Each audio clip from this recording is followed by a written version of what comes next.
She wasn't supposed to give birth to something like that.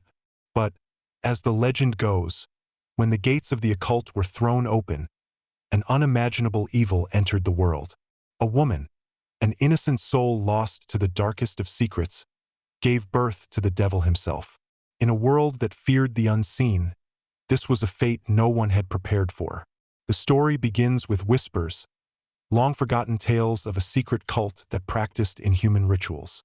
At first, the authorities dismissed it as a mere legend, nothing more than the musings of old townfolk.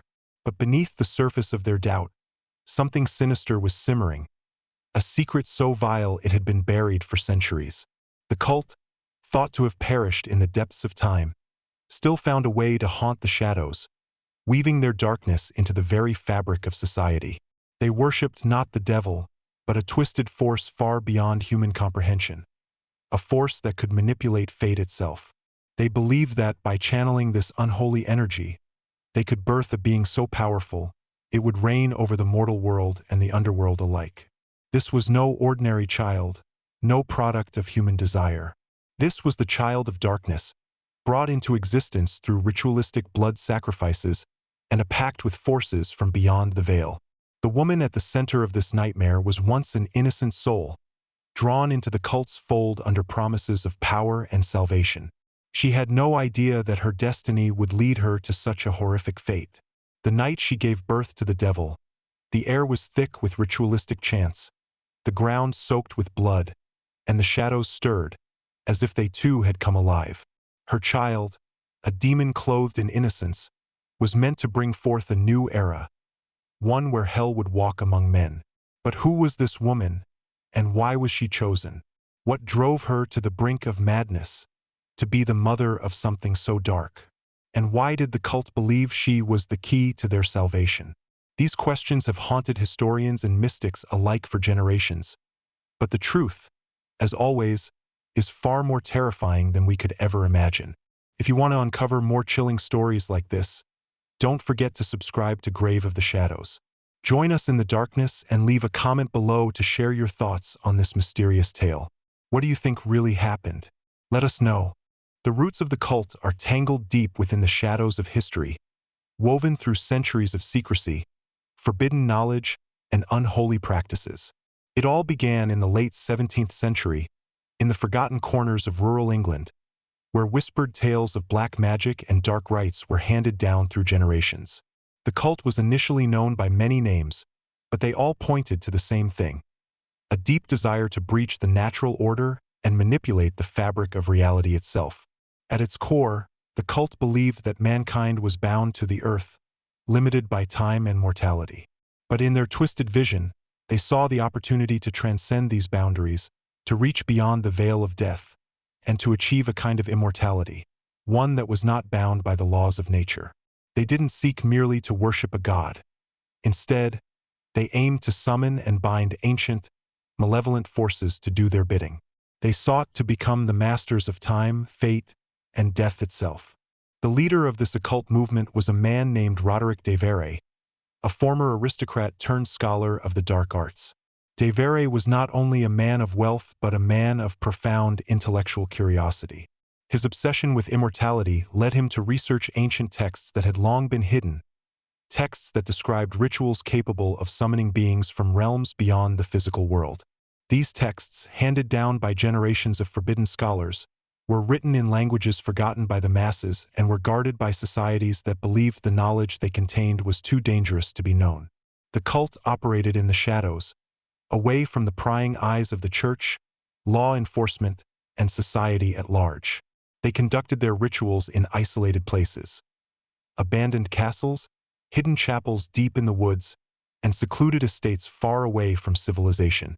They operated under the guise of secrecy, each member bound by an oath to remain silent about the nature of their practices.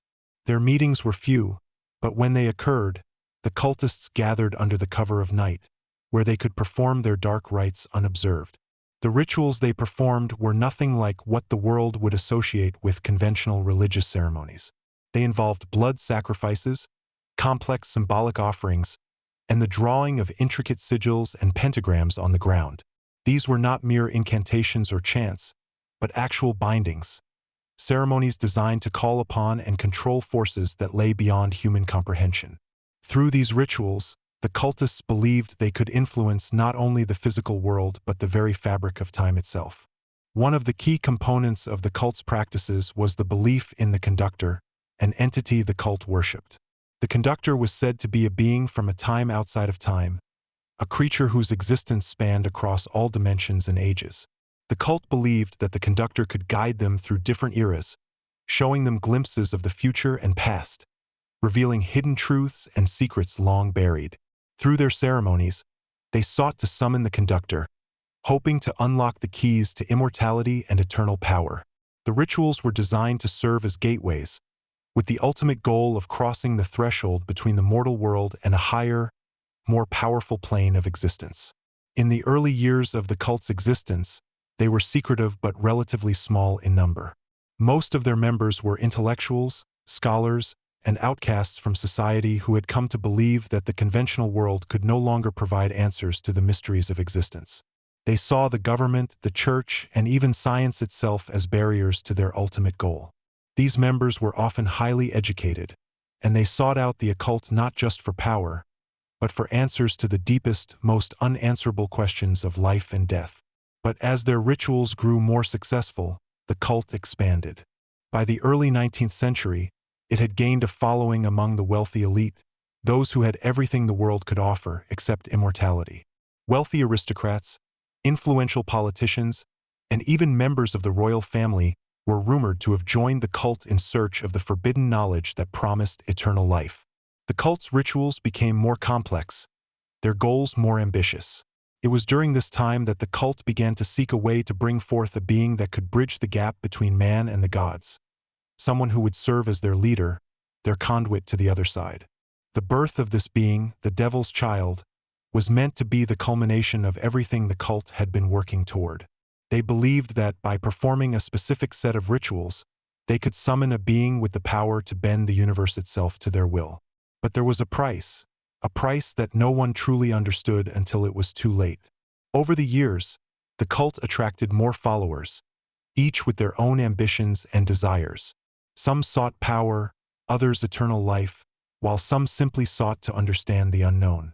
But all were united by the same dark ambition, to push the boundaries of existence and manipulate time itself.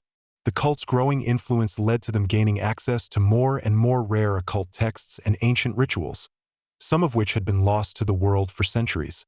These texts were said to have been written by ancient beings who had once walked the earth but had since disappeared into the void.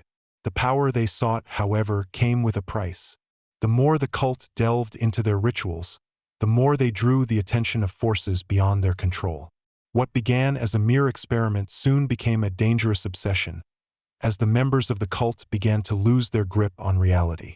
The rituals they performed became darker, more desperate, as they sought to break through the boundaries between this world and the next. It was in this dark, dangerous time that the woman, the one who would give birth to the devil, entered the cult. At first, she was just like any other member, drawn to the promises of power and immortality. But as the cult's influence grew, so did the stakes. Her involvement was no accident, as the cult had carefully chosen her for this very purpose. Her lineage, her bloodline, was said to hold the key to unlocking the door to the devil's domain.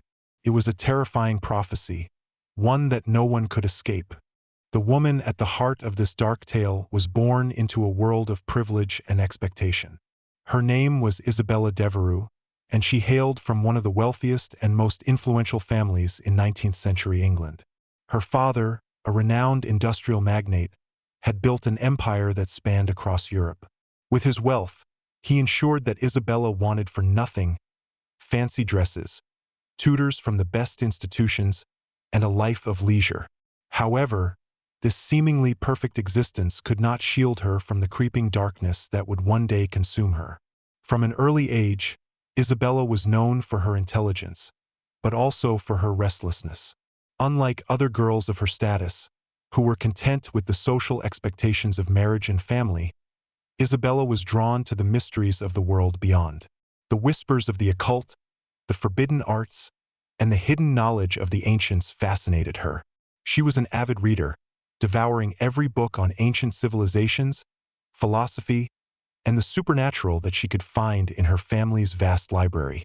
But it was not the well-known works of science and religion that captivated her. It was the forbidden texts that spoke of realms beyond the human comprehension, things the world had long forgotten. Her curiosity led her to strange places, hidden libraries, old dusty tomes, and dark alleyways where the occult had found its home. But it was on a fateful evening at a dinner party hosted by one of her father's business associates that Isabella first heard of the cult of the Conductor. At the time, she was only 19, bright-eyed and idealistic, with a hunger for knowledge that seemed unquenchable. She overheard a conversation between two men in the corner of the room, discussing an ancient cult that practiced in the darkest corners of London. They spoke of rituals so old that even the church feared them, and of a figure known as the Conductor, a being from a realm beyond time, who was said to hold the secrets of immortality. The mention of such power piqued Isabella's interest. That night she couldn't sleep. The image of the Conductor and the whispers of the cult gnawed at her. Over the following weeks, she became obsessed. She sought out every piece of information she could find about the cult, reading every cryptic reference and obscure mention in occult manuscripts. It wasn't long before Isabella found herself in the presence of the cult itself. She was introduced by a well-connected acquaintance who had been involved with the cult for years. His name was Charles Worthington, a wealthy nobleman with a reputation for dabbling in the occult. He saw in Isabella not just an interested party, but someone who could be useful to the cult's ambitions.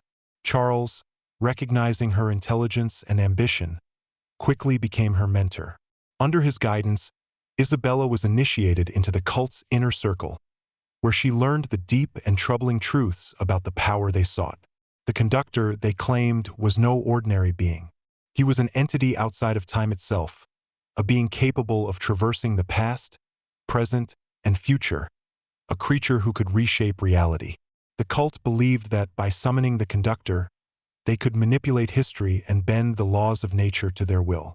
But in order to summon him, they needed a pure vessel, someone with the bloodline that could bridge the mortal and immortal realms. Isabella, they claimed, was that vessel. As she delved deeper into the cult's teachings, Isabella began to change. Her once carefree demeanor turned dark, and her once vibrant, hopeful eyes became cold, calculating. The cult's influence began to take hold of her, weaving its tendrils into her very soul. She was no longer the naive girl who had first sought out forbidden knowledge. She had become something else, something driven by the desire for power, immortality, and a place in the world beyond time. The cult promised her that through their rituals, she would transcend mortality, becoming more than just a human being. She would become a being who could alter time itself. The next few years were a blur of rituals, sacrifices, and secrets. Isabella's family, oblivious to the changes within her, continued to support her, believing that she was merely engaging in academic pursuits. But as her involvement with the cult grew, so did the darkness around her. By the time she was 25, she had become one of the cult's most trusted members. However, it was not until she was chosen to be the vessel for the Conductor's birth that her life would take a truly sinister turn. The ritual was to be the most important of all the cult's ceremonies. It would require the combined efforts of the most senior members, including Charles Worthington, who had taken it upon himself to prepare her for what was to come. The cult's plan was clear. Isabella would give birth to a child who was not of this world, a child who would be born through a union of both dark ritual and blood sacrifice. She would give birth to the devil himself. But Isabella had no idea of the true extent of the power the cult intended to unleash. The rituals required the sacrifice of the purest of souls, souls that would be drawn into the child's essence, making him both human and divine. The night of the ritual, Isabella was to be both the mother and the vessel, a channel through which the forces of time and darkness would flow. The cult believed that by harnessing these forces, they could create a being of unimaginable power, one who would serve as their guide into the next age of existence. On the eve of the birth, Isabella stood in the center of the cult's chamber, surrounded by the sacred sigils and symbols they had drawn to protect the ritual. As she prepared to give birth, The air thickened, charged with an eerie energy. It was a night like no other, one that would change the course of history forever. Isabella, now fully immersed in the cult's belief, felt no fear, only a burning desire to complete the ritual and usher in a new era. She had become what the cult had always needed, a woman destined to give birth to the devil, to bring forth a creature who would surpass all others in power and influence. But even she did not fully understand the cost of such a creation. The night of the ritual, Isabella stood at the center of the cult's sacred chamber, her body trembling not with fear, but with anticipation. The air was thick with a palpable tension, charged with dark energy that seemed to reverberate through the very walls. The flickering candlelight cast long, twisted shadows across the room, their shapes grotesque and unfamiliar, almost as if they too were participating in the ancient rites unfolding before them. The walls were adorned with symbols drawn in blood, sigils that had been passed down through generations, representing the forces they sought to control. Tonight was the culmination of years of preparation, of twisted devotion, and of a woman's irreversible descent into the depths of darkness.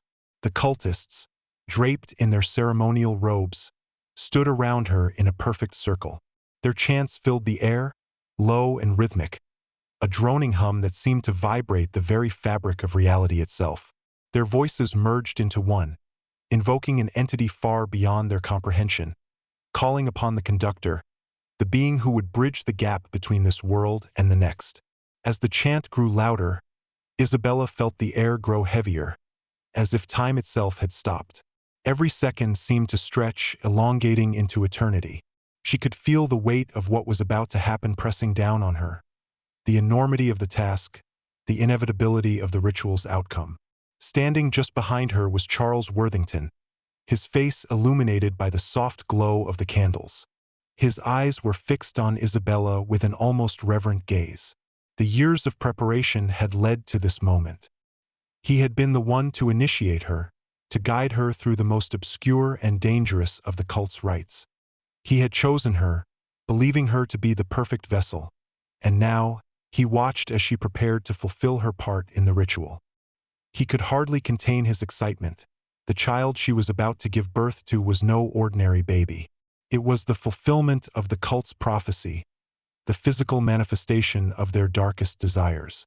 The ritual had been meticulously planned, each step carefully executed, each symbol etched with the finest precision. As Isabella lay on the altar, her body already showing signs of the unnatural pregnancy, she closed her eyes and focused on the task at hand. She had long since abandoned any sense of normalcy or humanity. The woman she had once been was gone, replaced by a vessel for something far greater, far darker. She felt no pain, only the cold, relentless pull of the ritual drawing her deeper into the cult's grasp.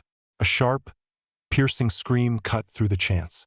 The room seemed to tremble as the ritual reached its zenith. The child, the devil, was coming. Isabella's body contorted in unnatural ways, the power of the ritual coursing through her like fire. She could feel the dark energy surrounding her, the weight of countless souls being pulled into the ritual, feeding the growing power inside her. It was as if something ancient, something malevolent, was using her body as a conduit, drawing on her life force to bring the creature into existence. The child's cries echoed through the chamber, an otherworldly sound, echoing with an unnatural resonance that seemed to vibrate the walls. It was not a normal cry. It was the sound of something primal, something twisted, something that should never have been born. The cultists, their faces hidden beneath their hoods, began to chant faster, their words becoming more frenzied, more desperate. They knew that once the birth was complete, they would have achieved their ultimate goal: immortality, power, control over time itself. With one final, gut-wrenching scream, Isabella gave birth to the creature. The room fell into silence. For a moment, everything seemed to stop. The chanting, the flickering of the candles, even the breath of the cultists around her. It was as if the world itself was holding its breath, waiting for the child to take its first breath. And when it did, the silence was shattered. The child's cry was sharp, piercing, and filled with a raw, unearthly power. It was a sound that would haunt the memories of everyone who heard it. Isabella collapsed back onto the altar, exhausted, her body spent from the intense ritual. Her vision blurred, and for a moment, she felt herself slipping away. But her gaze fixed on the child, the devil itself. He lay in the center of the altar, his small form illuminated by the soft glow of the candles. His eyes were wide open, dark, and empty, as if they had already seen things no mortal should ever have witnessed. His skin, pale as marble, glowed faintly in the dim light, and though his body was that of a child, there was something unsettlingly ancient about him. Charles Worthington stepped forward, his face twisted in a mixture of awe and greed. This was it, the moment he had waited for. The child, born from the darkest of rituals, was the key to the cult's power. He knelt beside the child, his hands trembling as he reached out to touch it. But as his fingers brushed against the baby's skin, something strange happened. The room seemed to darken, and the temperature dropped sharply. A gust of wind blew through the chamber, extinguishing the candles. In the darkness, the child's eyes seemed to glow brighter, an eerie blue light that illuminated the room with an unnatural glow. The cultists, their faces hidden in shadow, recoiled in fear. They had summoned the devil himself, but something was wrong. This child was not simply a vessel for power. It was something far more dangerous, something that even the cult could not control. The conductor had not only brought forth a being of unimaginable power, but he had also opened the door to something far darker, a force that no one, not even the cult, had been prepared for. As the child's gaze swept across the room, his mouth curled into a small, knowing smile. The power in the room shifted, and a strange energy began to pulse in the air. Isabella, now barely conscious, looked at her child one last time. She realized that her role in this ritual was far from over. The child had come into the world, but the true horrors of what he was capable of were just beginning. The cult, in their desperate pursuit of power, had awakened something far more terrifying than they had ever imagined. And now they were bound to it forever. The aftermath of the ritual was a scene of chaos and terror. The cultists, once full of eager anticipation, were now scattered, gripped by fear as the consequences of their actions began to unfold. The child, the creature they had so desperately summoned, lay on the altar, its gaze fixed on the room as though it understood the true power it now held. No one had anticipated what would happen next. The birth of the devil had unleashed something far beyond their control. Isabella, the mother of the devil, was barely conscious. Her body, drained from the horrific birthing ritual, lay limp on the cold stone of the altar. Her skin was pale, her breath shallow, yet there was a strange stillness in her eyes as she gazed at her son. The feeling of triumph she had once felt was now replaced by a creeping dread that gnawed at her from within. The power she had sought was now her prison, a dark force that bound her to the child she had given birth to. There would be no escaping it. The cultists, standing in a tense circle around the altar, exchanged uneasy glances. The child's eyes glowed faintly, his tiny form exuding an aura of unnatural power that made the air around them feel heavy and thick. The candles that had once lit the chamber had been extinguished by a gust of wind, their flames snuffed out like the final hope of a dying world.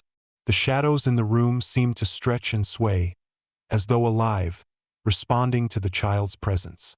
The once sacred space, a place of ritualistic reverence, had become something else entirely, something darker, more dangerous. Charles Worthington, the cult's leader, was the first to speak. His voice, usually commanding, was now tinged with fear. He had witnessed many rituals, many sacrifices, but nothing had prepared him for this. He had sought power, immortality, but what he had unleashed was beyond his comprehension. The child on the altar was not the simple tool he had imagined. It was a being of darkness, a force that could alter the very fabric of reality, and they had no idea how to control it. "We have succeeded," Charles said, though his words were shaky, lacking the conviction they had once held. "The conductor has answered our call. We are the ones who have summoned the devil." But even as he spoke, doubt clouded his thoughts. What had they truly summoned? A being that had the power to reshape history? A being that could transcend time itself? Or had they merely opened the gates to something far worse, something that would bring about their destruction? The cultists stood frozen, unsure of what to do. Some of them whispered nervously, while others simply stared at the child, their eyes wide with a mixture of awe and fear. They had spent their lives preparing for this moment, but now that it had arrived, they were unprepared for the reality of what they had done. The rituals, the blood sacrifices, the prayers to the conductor, it had all led to this, but they had never imagined this outcome. Isabella's voice, weak but steady, broke the silence. "It's not just the child," she murmured, her eyes still locked on the baby. "It's him. He's not what we thought he would be. He's a force of nature, something beyond our understanding." Charles turned toward her, his eyes narrowing. "What do you mean?" His voice was urgent, his earlier arrogance replaced by a sense of desperation. He needed answers. They all did. Isabella tried to sit up, her body trembling with exhaustion. "He is more than just a child born of ritual. He is a catalyst, a doorway to something far greater, something that doesn't belong to this world." She paused, her face contorted with a mixture of dread and realization. "We've made a grave mistake. He's not just the devil. He's something else, something we cannot control." The room grew colder, the shadows deepening around them. The child's eyes flickered with a strange intensity, as though he were reading their thoughts, understanding the fear they now felt. He was no longer the helpless infant that had been laid on the altar moments before. He was something far older, far wiser, and far more dangerous than any of them had anticipated. As Isabella spoke, the first signs of the child's true power began to manifest. The ground beneath them seemed to tremble, and the very walls of the chamber groaned as though they were being pulled by some invisible force. The cultists backed away in terror, their eyes wide with panic. This was not what they had bargained for. The power they had sought to harness was slipping beyond their reach, like sand through their fingers. Charles, unable to comprehend the magnitude of what was happening, took a step forward, determined to assert control. "We are the ones who summoned him. We control this. We must take our rightful place beside him. We are his creators." But his words sounded hollow in the face of the growing power that filled the room. The child's eyes flickered again, and the air shifted. In an instant, the chamber was plunged into darkness. The cultists screamed, their voices filled with terror as they stumbled through the blackness, their minds overwhelmed by the eerie presence that surrounded them. They could feel the child's power, like a heavy weight pressing down on them, suffocating them. And then, as suddenly as the darkness had come, it was gone. The room was still, the shadows seemingly untouched by the presence of the child. But the damage had already been done. The cult, once a powerful force, had now been fractured. The rituals, once a path to power, had opened a gateway to something far worse, something that could not be undone. The child, born of darkness and ritual, was now the true master of the cult, and his influence would spread far beyond the walls of the chamber they had created for him. In the weeks that followed, the cult dissolved into chaos. The once unified group splintered, its members fleeing in fear of the child's growing power. Some tried to sever their ties with the cult, while others remained, drawn to the devil's child as if they were moths to a flame. Isabella, the mother of the devil, disappeared into the shadows, her mind shattered by the weight of what she had done. She had given birth to a being who was both their creation and their undoing, a creature whose power was beyond anything they could control. The world outside remained unaware of the horrors that had unfolded in that chamber. The cult's activities were hushed up, the rumors of a demonic birth buried beneath layers of secrecy and lies. But the consequences of their actions would eventually ripple outward, touching the lives of those who had no idea they were being watched by a force far darker than anything they could imagine. The rituals of the cult were far from ordinary. They were practices that had been passed down through centuries, evolving with each generation into darker, more twisted forms. These were not mere ceremonies. They were methods to manipulate the very fabric of reality, to bend time and space, and to invoke entities far beyond human comprehension. Each ritual, each chant, each symbol had a specific purpose, a methodical design meant to draw the participants closer to the supernatural forces they sought to control. At the heart of the cult's rituals was the belief that time was not linear. The cultists believed that time could be manipulated, twisted, and even reversed by invoking the right forces. They worshipped the Conductor, a being who was said to exist outside the realm of time, able to traverse past, present, and future with ease. The Conductor was not just an idol.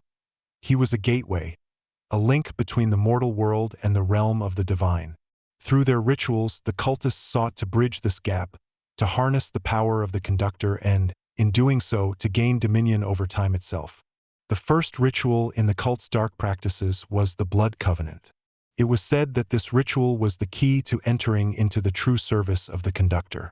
To perform the blood covenant, a participant would need to draw a symbol, a pentagram of sorts, on the ground with their own blood. The symbol, an ancient design derived from old Sumerian and Babylonian texts, was believed to serve as a key to open the spiritual gateway. The blood was not merely a sacrifice. It was a connection, a binding force that linked the individual to the forces they sought to control. By spilling their own blood and marking the earth with the symbol, the cultists signified their willingness to serve the dark powers that would, in turn, grant them knowledge and power. Next came the rite of binding, a ritual meant to call upon the Conductor and allow him to enter the mortal realm. This ritual was the most dangerous, for it required the cultists to enter a trance-like state, where their consciousness would leave their bodies and travel across the boundaries of time and space. In this altered state, they would seek the presence of the Conductor, attempting to make contact with him through the use of ancient relics and arcane chants. The primary tool used in this ritual was a crystal orb, an object that was said to contain the essence of time itself. The orb would be placed at the center of the ritual circle, and as the cultists chanted, they would focus on it, seeking to pierce the veil between the realms. The ritual would reach its apex when the Conductor's presence was felt. The orb would glow, and the room would become filled with a strange, unearthly hum, a vibration that seemed to resonate with the very fabric of existence. It was in this moment that the cult believed they could transcend time, glimpsing the future or even altering events from the past. Those who performed the rite of binding were said to experience a profound shift in consciousness, one that left them forever changed. Some claimed to have seen visions of the past and the future, others claimed to have conversed with the Conductor himself, but no one was ever truly the same after participating in the ritual. But there was a darker side to these rituals. As the cult's power grew, so did their ambition. The rite of the unseen, the final and most horrific ritual, was designed to bring forth a being of unimaginable power, the Devil Child. This ritual required a human sacrifice, not just any sacrifice, but one that would tie the soul of the victim to the very essence of the universe itself. The victim would be chosen based on certain astrological signs, their bloodline often being of utmost importance. They were prepared for the ritual through a series of preliminary ceremonies, each one designed to weaken their will and prepare their body for the ultimate sacrifice. The sacrificial ritual would take place in a sacred chamber, one that was believed to be located at the crossroads of several ley lines, places of immense spiritual power. The victim would be bound to an altar, their body marked with various symbols meant to channel dark energy. As the cultists chanted, they would pierce the victim's heart with a ritual dagger, made of obsidian and etched with symbols of power. The blood spilled during this act would be collected in a ceremonial chalice and used to anoint the mother of the Devil Child. Once the victim's life had been taken, the ritual would proceed with the birth of the child. The mother, chosen for her purity, would lie upon the altar, her body prepared for the birth through various rituals that induced a trance-like state. The child, born not of this world but of a twisted union between the mortal and the supernatural, would emerge from the darkness, its soul already linked to the realms beyond. The child's birth was not simply a physical event. It was a metaphysical act, an opening of the gates between worlds. After the birth, the rite of ascension would be performed. The Devil Child, now a vessel of unimaginable power, would be placed in the center of the ritual circle, surrounded by the cultists who would offer their loyalty and souls to it. The child's first cry was said to echo across time itself, a signal that the ritual had been successful, that the dark forces had been summoned, and that the cult's reign over time and fate had begun. Each of these rituals was a carefully orchestrated act, designed to push the boundaries of human understanding and to reach for something beyond the physical world. The cult's belief that they could control time, bend fate, and summon beings from other realms was not simply an ambition. It was a doctrine, one that shaped every action they took. They were willing to sacrifice everything, human lives, souls, and even their very humanity, to achieve their ultimate goal. But as the rituals became more powerful, so did the dangers. The child, born from the culmination of all these dark rites, was not merely a symbol of their power. It was a living embodiment of the forces they had sought to control, forces that, once unleashed, could not be easily contained.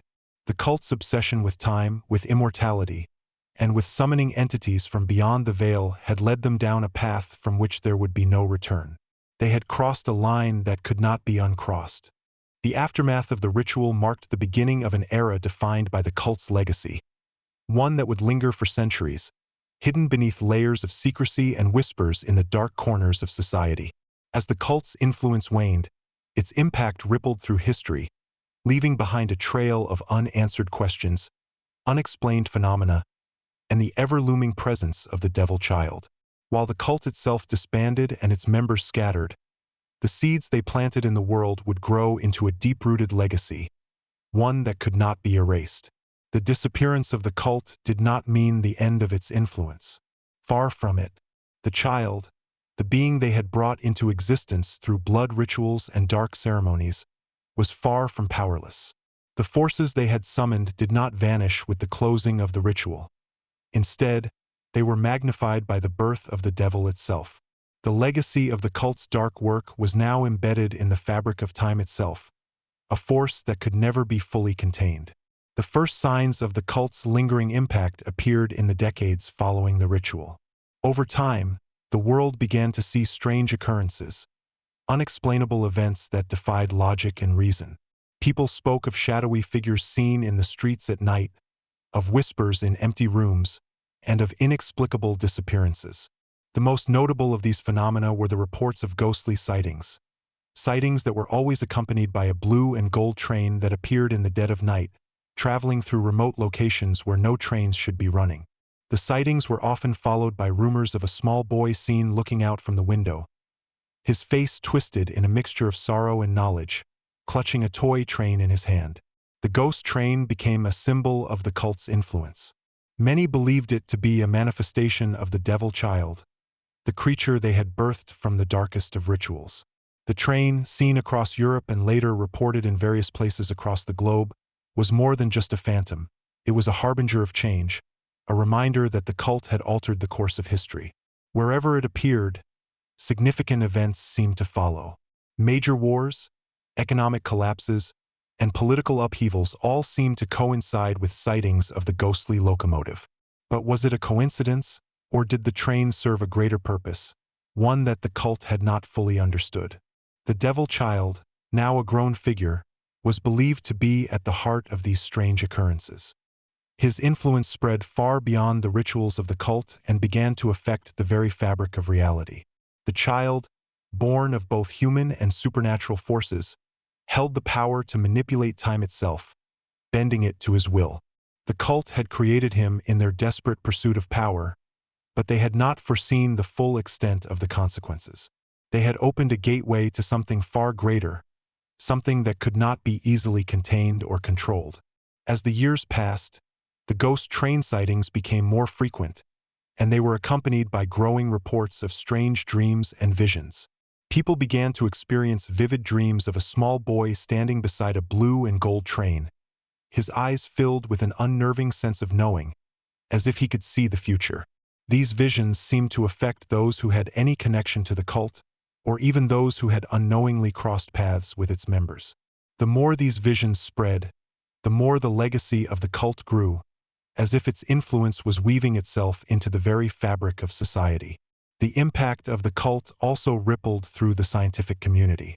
Researchers in the fields of time theory and quantum physics began to study the phenomena surrounding the ghost train sightings, trying to explain them in terms of reality and physics.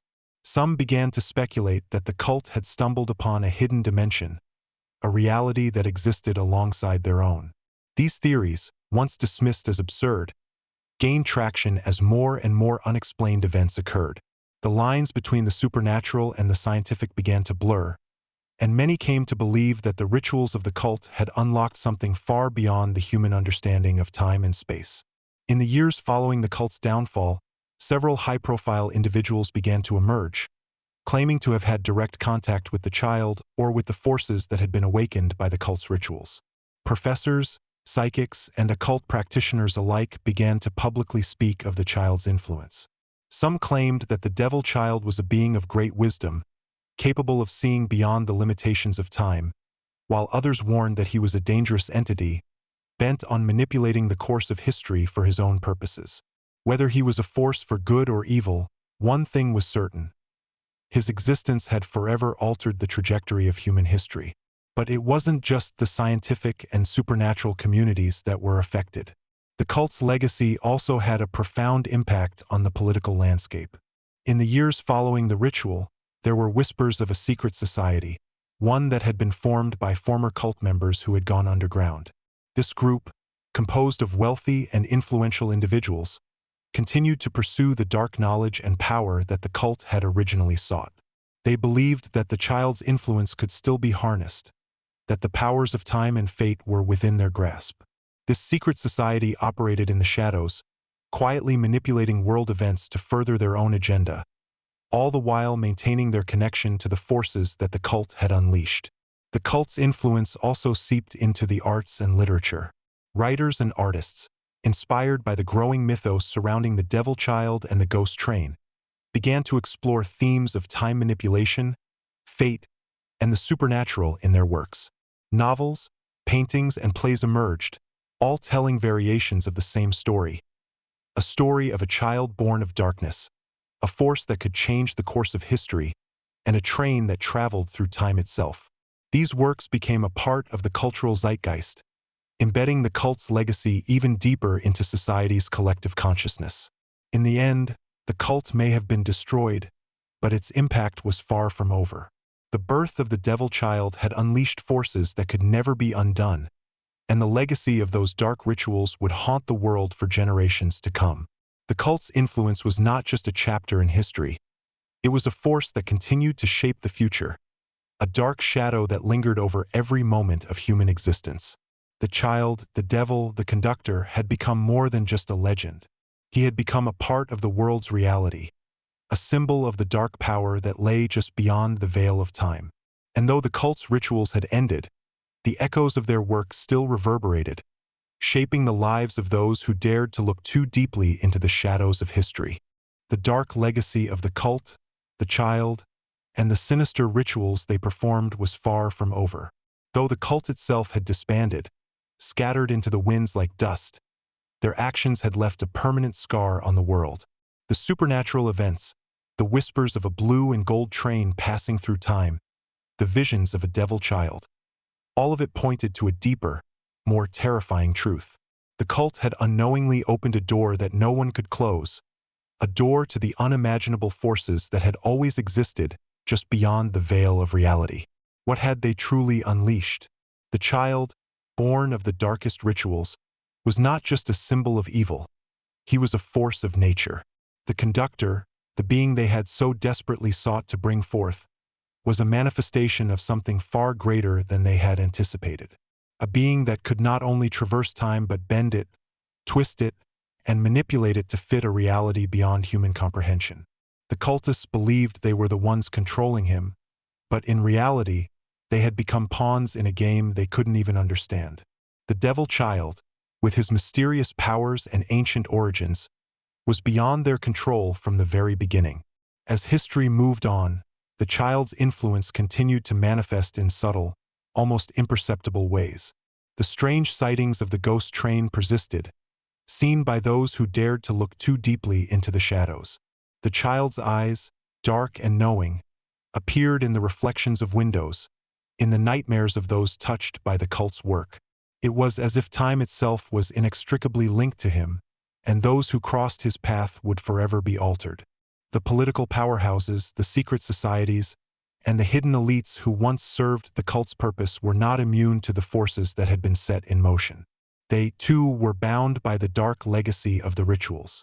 Their power had been won through the manipulation of time, of fate, and of the ancient forces that the cult had sought to control.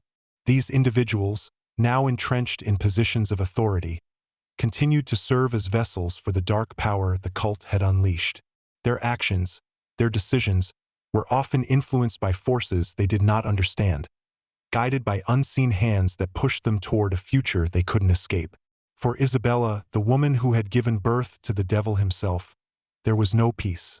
She had borne the weight of the ritual's consequences, and in doing so, she had become a part of a much larger, more complex tapestry of existence. She was not just a mother.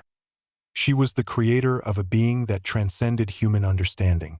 The child, though she had hoped to control him, was now his prisoner as much as she had been the cult's. The darkness that had once promised power now consumed her, shaping her life into a spiral of madness and regret.